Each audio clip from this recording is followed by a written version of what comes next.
This is the GypsyFaith Pears Cyclopedia Junk Journal. It's a Coptic bound journal. I bought this journal in South Africa. I bought the book in South Africa. It's canvas, and I have redone the spine because the spine was not happy when I bought the book. I've done Chinese decorative tapes on the back of the spine, and then I did a bunch of rub-off type stamps on the back of the book. The book is Coptic bound, meaning that it is bound on to the cover. So I've sewn this to itself. These are all individual signatures, and then the book is bound to the cover. The book is about 400 pages. It's 398 pages. The inside of this has got some of the original book, and then there's the binding there.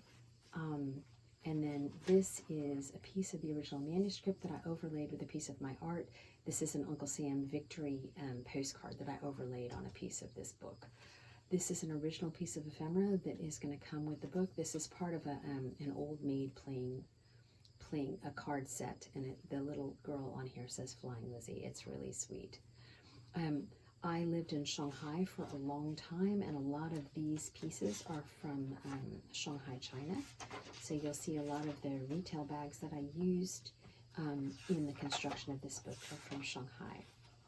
I do not get rid of the distress on any upcycled bag. I always leave them because I think it just adds a lot of density and history to your product. And whatever you do is going to add to the history that's already inside the book. I mean, somebody bought coffee from Luckin Coffee in Shanghai, and then they brought it home. They spilled their coffee in the inside. I've sterilized the bag, but with bleach and stuff, but I leave all the stains and stuff. And then you're going to write on the top of this, and so it's just lovely. Like, there's so much history to this before you even add your own story to it. Every single page is hand torn. I use cotton crochet thread to sew the signatures together. I guess there's probably 20 or 30 signatures in this book. You can get all that information from the listing on my site. This is handmade paper, heavy watercolor paper, handmade cotton paper, beautiful thick gray paper that I just love that I bought in Shanghai, graph paper from my son's math class before he graduated from secondary school, construction paper. I think it's important that you see every page of your book before you buy it. Craft paper, which is my absolute favorite, but I think color is lovely too inside of a journal, so I try to put a lot of color into a journal too. This beautiful copper colored paper that I bought in China. Tea stained paper and watercolor paper. This is from a Pete's coffee bag. I used to buy my espresso from Pete's Coffee in Shanghai, so I got lots of these really cool bags. Coffee for coffee people is the slogan. Chinese newspaper page that I sewed in there for you. And this is from a Chinese tea company called Hey Tea.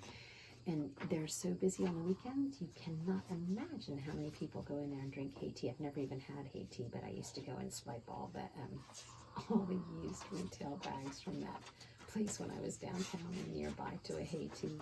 I really like that little guy drinking tea. I think this is a chestnut bag, a Chinese chestnut bag. If you want to see, yeah, those are chestnuts.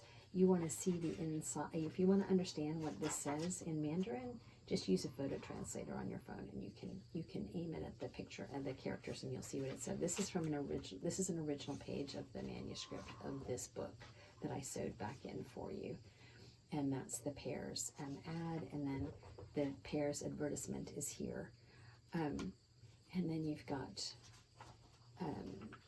onion skin paper, which is some of my favorite kind of paper.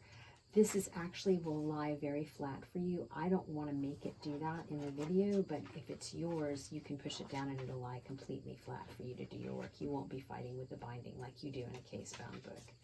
Coptic-bound books lie completely flat, which is what I love about them.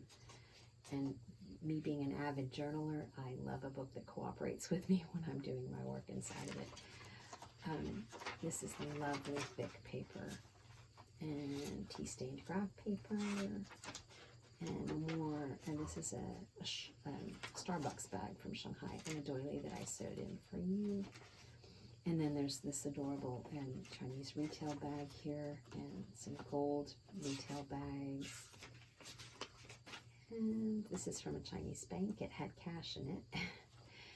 Not my cash, but anyway, Chinese people do carry around loads of cash sometimes, and then they get them in these little paper bags. Anyway, I saved that bag. When we went to the bank, I picked it up.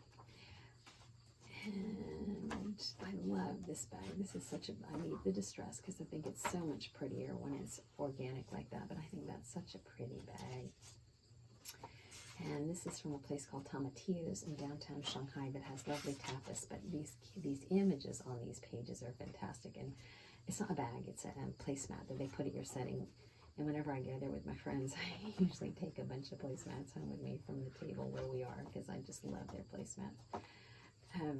This is a Zara bag. My son shops at Zara. I do not shop there, but he does. You can see where I prepared the tear on this Chinese tea bag, but I thought it was such a pretty bag, and these characters are so pretty here. So I just wanted you to have it, so I repaired it. And I do that all the time. I sterilize them, and then I use a fancy glue, and then I usually tape where I've glued to keep it super secure. And then I iron them 3 or 4 times at least before you get them. More like 5 or 6 times, actually. This is from a place called Judy Doll, which it's a Shanghai company, but it's adorable because on the back of it, it says, like, let's play with color. I have no idea what they're talking about, but I thought the bag was really cool. And we're almost to the end of your journal. Handmade paper, Chinese McDonald's bag, and then the back of the Pears soap advertisement, and then this is your Pears Cyclopedia GypsyFaith Junk Journal.